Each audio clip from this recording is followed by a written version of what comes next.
Hey everyone, it's that guy over there bringing you another uh, kind of audio log here. Today, trying something new, talking about Tyranid list concepts. And, not necessarily, I have a list in here just to give you an idea of what we're working towards, but I'm trying to break away from operating under certain point costs. I'd like to do something that has some kind of scalability as far as, you could take it from heck, even 500 points, that concept, and then step it up until you get to 2000 or even higher, um, and kind of ride that. Uh, so, really, we're looking away for you to build your army rather than a particular list at any certain point level. So, something that has kind of caught my eye, and I've tried to do something new here too with incorporating pictures. So I intend to improve upon this as time goes on by, but please let me know what you think and see if I'm heading in the right direction. So, regardless, here's the concept. The concept is model advantage and maximizing the points in your army. So,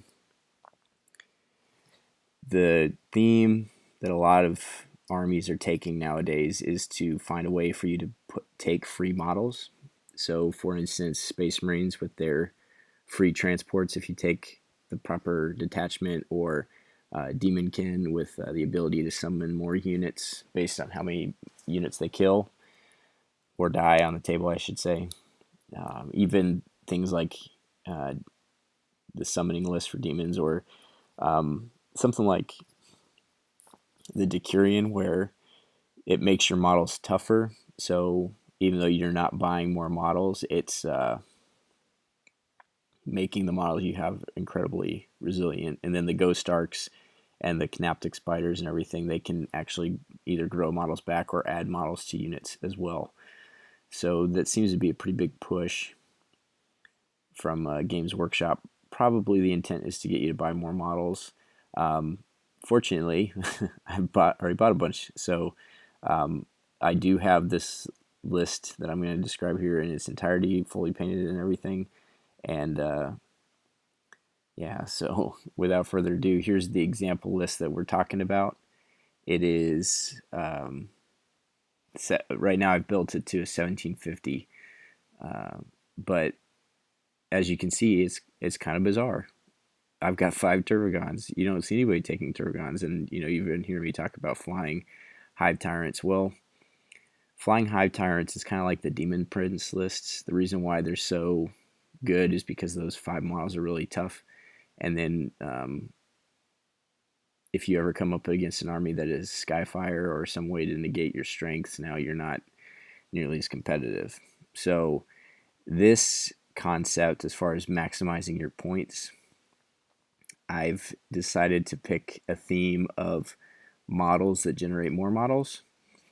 Um, so I mean, right off the bat, you'll probably hear things like this is not good because like the Termagants aren't Death Star type units. They can't kill a lot of things. You'll start hearing people talk about anti-tank, but honestly, when you start looking at the models and what you've got here, because maybe some survivability issues, you might find that we actually have that. So every single Turbogon has electroshock grubs, and they also have the ability to smash, and they have AP2 attack. So they actually have some decent anti-tank options. So the amount of Turvagons you have on the table means that your little haywire templates are everywhere, and it is statistically possible 33% of the time you will wreck a dreadnought that charges you. If you roll D3 and roll 3 on your what do they call that, wall of flame with your flamer, your overwatch with your flamer, if you roll 3 and then don't roll any ones, it will wreck a dreadnought that's charging you, which is kind of impressive. And then something like a Wraith Knight would hate to find itself having killed a unit of Termagants or something, and then at the mercy of 5 Haywire templates. So pretty significant. Venomthropes are there to give cover saves. It's going to be hard to get cover saves for your Turvagons, except other than being in terrain, but you're there just to get shrouded, and really having at least one save is good. There's a lot of ignores cover stuff, but that's kind of on the wane. Tau probably are going to have a bunch, but other than that, there's some psychic powers and some orders from Imperial Guard. But I think that's about all you're looking at. Now, there's probably a lot of examples that I'm overlooking, but you're pretty safe, I would say. And then your synapse is pretty secure because you've got 5 pretty tough synapse creatures. And if you look, it doesn't look like there's a lot there, but the Termagants, there are 90 Termagants on the table, with the potential to grow more. And I'll show you how this list kind of unpacks and becomes much bigger than it originally started out as. And then the Sporocyst, I need to do a Sporocyst video, but they generate 3 Spore Mines every turn, and then they can shoot. They have 5 Devour, or 5 Death Spitters. Yeah, 5 Death Spitters, Strength 5, AP 5. It's 15 shots each, so 5 strength hits on average. I did put the Miasma Cannon because I had 25 points left over on one of the Turvagons, and that gives me some long-range support, and then they can shoot 2 weapons each turn. So remember, they each have like a 4-shot heavy bolter, the Electroshock Grubs, and then the Turvagon also has the Miasma Cannon up there towards the top, which gives me basically 2 Flamer templates, which is pretty cool. Yep, but those are some of the units. And again, this is kind of how I'm showing the pictures, and I've kind of lined them up so you can see which is which.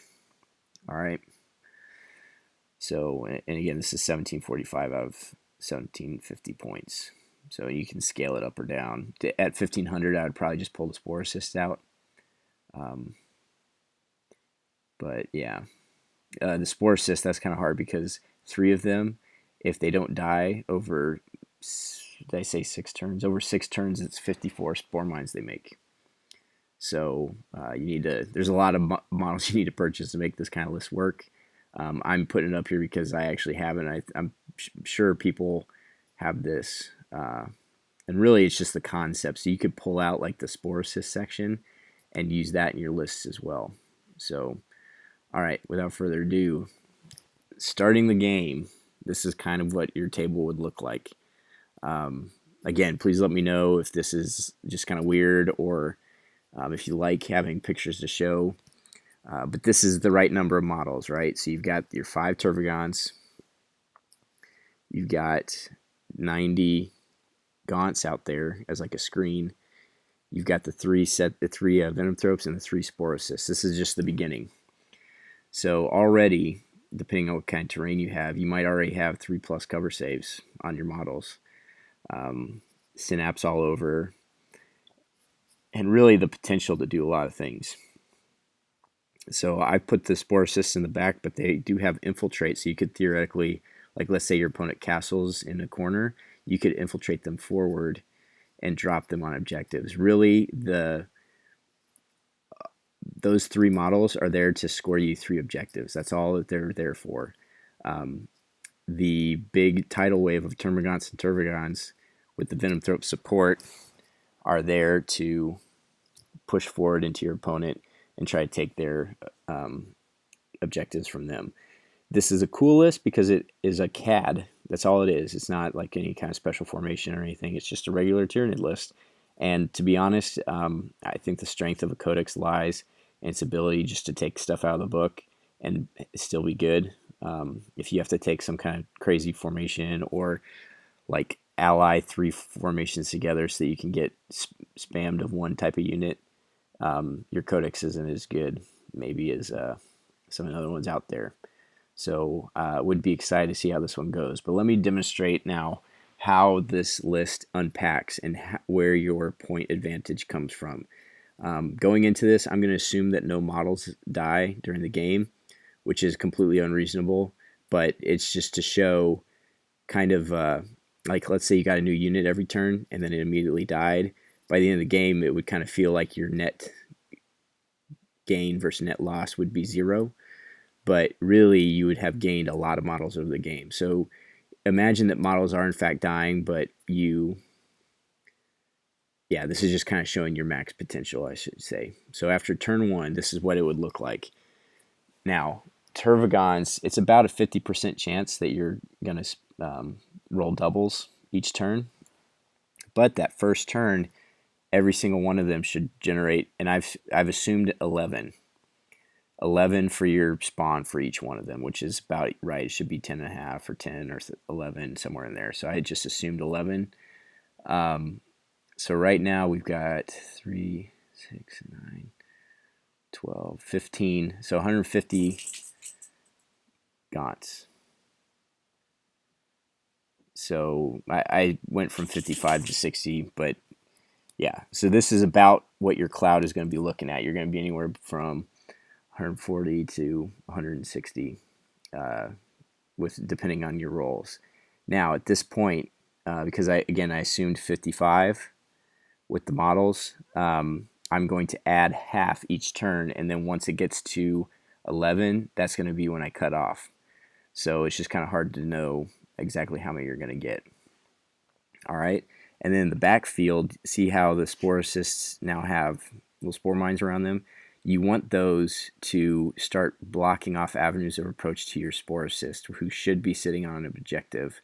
And then the spore mines are there just to block people up, keep them from getting to your objectives, and just in general making it hard to move around the table. Because you can understand now how if you really spread these out, it would be hard to, like, let's say Necron Flyers or even like Night Titans, there's not a lot of places for them to stand without running into something.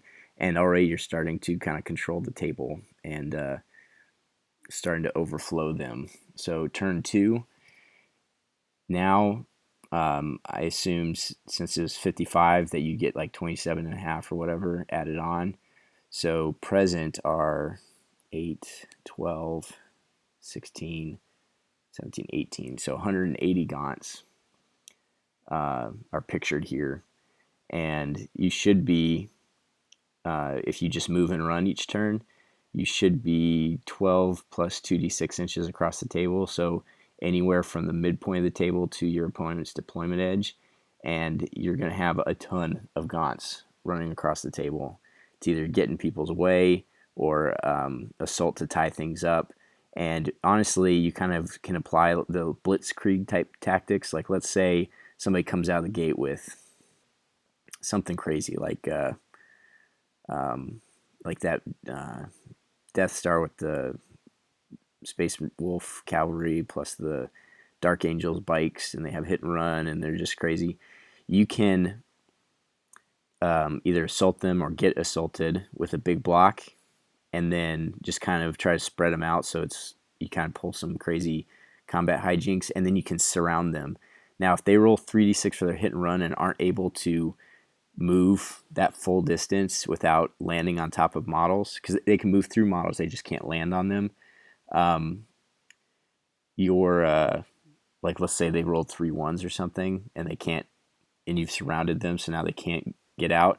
They get stuck, and that fails. So you can really tie up people with just having this amount of bodies on the table, and all the while that this is going on, you've got 225 points of models in the back holding your objectives, and just starting to build a little spore cloud around them to keep people from getting at them. Because even let's say this last, I'm going to assume a 4-turn game, because that's about when you run out of termagants or the ability to spawn termagants. If you place these spore mines cleverly, you can tie people up for the rest of the game. They'd have to charge spore mines, or they get held up. So you see we're starting to block off the table here. Turn 3, let me see, I just added 2 more. So that's your last spawn. Again, assuming that you're rolling from turn 1 onwards, 50% of the time you're failing. So it just kind of trickles down, and I cut it off at this point. But if I cut it off now, that means you have 200 gaunts on the table, pretty reasonably. This is by turn 3, so I would imagine that if they're shooting at your Tervagants, not too many of them have gone down, and that means your Spore Cysts are in the back still, and your Gaunts are going to be going forward pretty much unscathed. So I don't know what's realistic to expect. Like, it's hard to assume. I've lost this many models because every game is a little bit different. Every army is a little bit different. And it's just hard to assume that. And again, I'm just going based off pure, like cerebral. A lot of my preparations for tournaments and stuff, because I don't have a lot of time to play games, is all cerebral. So it's kind of this theory here. And you see now you've got 9 units of 3, so you got 27 Spore Mines in the back blocking up your opponent. And then turn 4, again, I've kind of assumed that you've run out of your ability to spawn. There are some games where you might crap out right away, and there's some games where it's like, I cannot roll a double, and you just spawn crazy amounts of gaunts. Which, while it's not good to rely on random stuff, random without benefits or without any kind of downsides, like I'll keep rolling dice until I roll doubles, and that's how many more gaunts I get. That's not bad, That is not. There's no downside to that. So I would say this instance the random's not too terrible. And then by turn 4, I would assume that if the game was starting to go bad, or if folks were breaking past your lines and sending like deep strikers in or whatever, it'd be around turn 4 that your backfield would come under attack.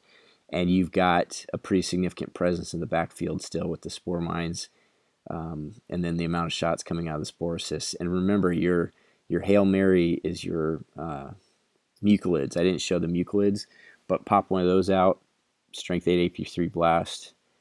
You can combo charge with Spore Mines, so the Spore Mines absorb Overwatch.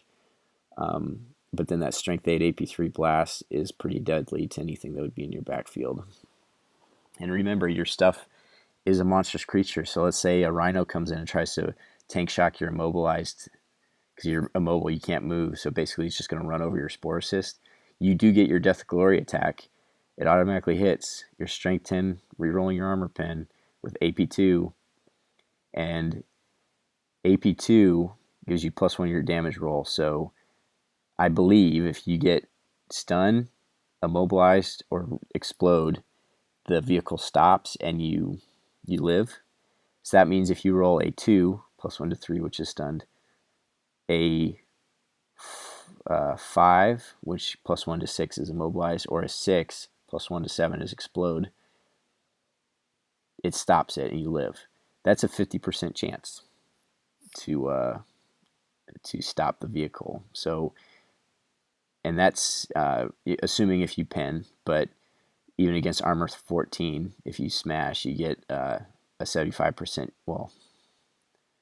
33% plus a 33%. It's like a 66% chance of pinning, and then you could just destroy it right away. So, and then if it's stopped, like let's say it's immobilized in base-to-base contact with you, you can smash it the next turn and keep doing that. So just another tactic there. But with the amount of models you have on the table, you're going to be taking up significant portions of the table. And I think a lot of lists that are tending towards the Death Star type builds are not able to handle this many bodies because they can only kill one thing at a time. And even your biggest Death Star, if each of these Gaunts, or each of these Tervagants spawns Gaunts around them, you can imagine 50 Gaunts pretty much encircling like a Lich Guard unit, or even like a Night Titan, and the Night Titan just can't get past it. And kind of interesting. But yeah, so we'll go over now how much again, just with these basic assumptions, what kind of advantages you're getting here. So the advantages, this is that model advantage I'm talking about. Based on this little scenario, again, your mileage may vary. You went from 90 Termagants to 200. That's 440 points. And again, remember, you can be left or right of this. You're not gonna hit this exactly, but like let's say that you rolled only 190. Well, that just takes off 40 points. So you'd still have 400 points because you could go higher too. And this was only 4 turns. I assumed you stopped spawning after 4 turns. So um, you could keep spawning. I know that there are going to be losses, so that'll take you down too.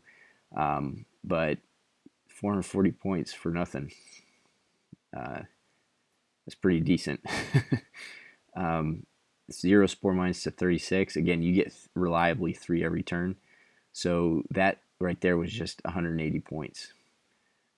And you will continue to get 3 for as long as the sporocysts live because you don't like run out or anything.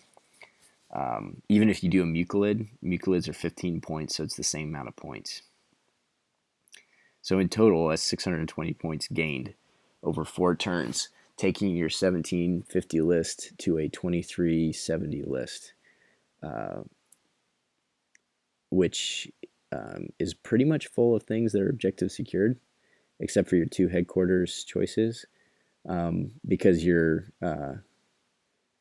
I believe your spawn gaunts count as being part of your detachment. It really depends on what tournament you're running, because they'll fact it either way, like it doesn't count for objective secured and stuff. But still, you got a lot of units on the table, a lot of abilities to score, and honestly, once you get into combat, you might not be killing anything, but your opponent shooting is not going to be shooting you. And I think that would actually cause you to be pretty effective in the assault phase, just using that blitzkrieg tactic of tying something up and moving around it, flowing around it, and getting to their backfield where you can actually do some damage, and just keeping those really big things tied up for as long as you can. So anyway, that's my concept here. Just seeing how you could build towards it. If you were to take multiple CADs, at some point I'll talk about my Galaga list that has more 2 or more CADs / high fleet detachments or whatever allied together with as many sporocysts as possible, to send spore mines across the table. And that one's kind of nuts. It seems kind of fun to play. You could also do this with like Sky Blight or the Spore Field. Spore Field's 90 points. That might be a really good way to get it to 1850. But again, I was kind of liking this list because it's all in a CAD. So, and you filled up all of your slots except for your fast attacks. So that's not very typical of your Tyranid list you see these days, but it's just kind of an idea I want to get rolling around as far as model advantage and creating points from nothing, and how effective that is on the tabletop. I'd love to get some of these in a battle report someday. Maybe if you guys post some lists on some list concepts you were thinking of. I'm trying to stay away from the explored areas of what if you were to take flying hive tyrants? Well, that's a common thing. Or what if you were to take Sky Blight and a cat? Well, people already do that. I'm kind of going off the beaten trail and seeing what kind of concepts we can dig up and maybe breathe some life into. So anyway, thanks for listening. Please like, comment, subscribe, and please give me feedback about this new way I'm doing things, and if there's anything I can do to improve the experience for you, the listener, because that's who I'm here for. So, all right. Thanks for your time.